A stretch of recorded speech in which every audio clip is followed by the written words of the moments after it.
दोस्तों, जब हम स्टॉक मार्केट में इन्वेस्टमेंट करते हैं तो हमें कई तरह के चार्जेस देने होते हैं, जिनमें सबसे इंपॉर्टेंट होते हैं डीपी चार्जेस। तो आज की इस वीडियो में हम बात करेंगे डीपी चार्जेस क्या होते हैं, डीपी चार्जेस हमें कैसे देने होते हैं और डीपी चार्जेस कितना होता है। तो सबसे पहले बात करते हैं डीपी चार्जेस क्या होते हैं। दोस्तों, डीपी चार्जेस का पूरा नाम होता है depository participate charges. Stock market में डिपॉजिटरी का मतलब होता है जिस जगह पर हमारे शेयर्स डिपॉजिट होते हैं। इंडिया के अंदर मेनली दो डिपॉजिटरीज हैं, CDSL और NSDL।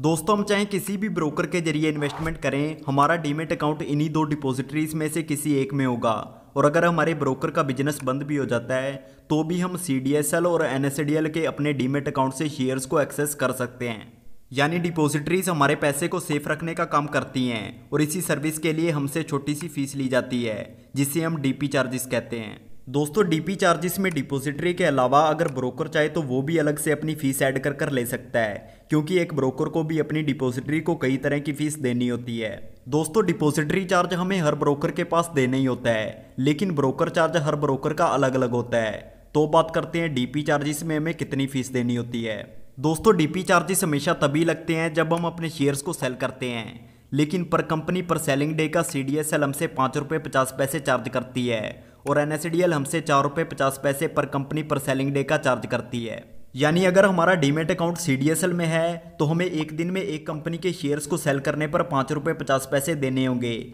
लेकिन यहाँ पर इस चीज़ से कोई फर्क नहीं पड़ता कि हम एक दिन में एक कंपनी के एक शेयर को सेल कर रहे हैं या फिर 1 लाख शेयर्स को। हमसे CDSL हर कंपनी के शेयर्स पर ₹5.50 ही चार्ज करेगा। डिपॉजिटरी के अलावा हर ब्रोकर के चार्जेस भी अलग अलग होते हैं। जैसे अगर हम जरोदा की बात करें तो जरोदा CDSL से लिंक है। इस तरह से CDSL के ₹5.50 के अलावा जरोदा हमसे ₹8 पर कंपनी पर सेलिंग डे का चार्जेस लेती है। यानी हमारा जरोदा का टोटल डीपी चार्जेस ₹8 प्लस ₹5.50 यानी ₹13.50 हो जाएगा। और इस पर हमें 18% की GST भी देनी होती है। इस तरह से जरोदा पर हमारा टोटल डीपी चार्जेस लगभग ₹16 हो जाएगा।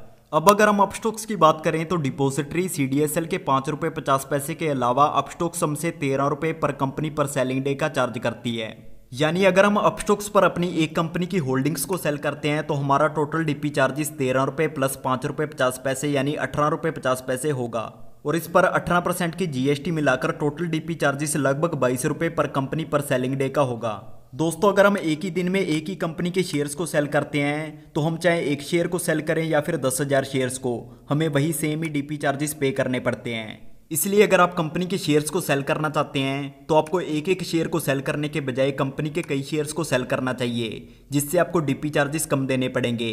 तो आई होप आपको डीपी चार्जेस के बारे में सब कुछ समझ आ गया होगा। तो आज की इस वीडियो में हमने जाना डीपी चार्जेस क्या होते हैं, डीपी चार्जेस हमें कैसे पे करने होते हैं और डीपी चार्जेस कितना होता है।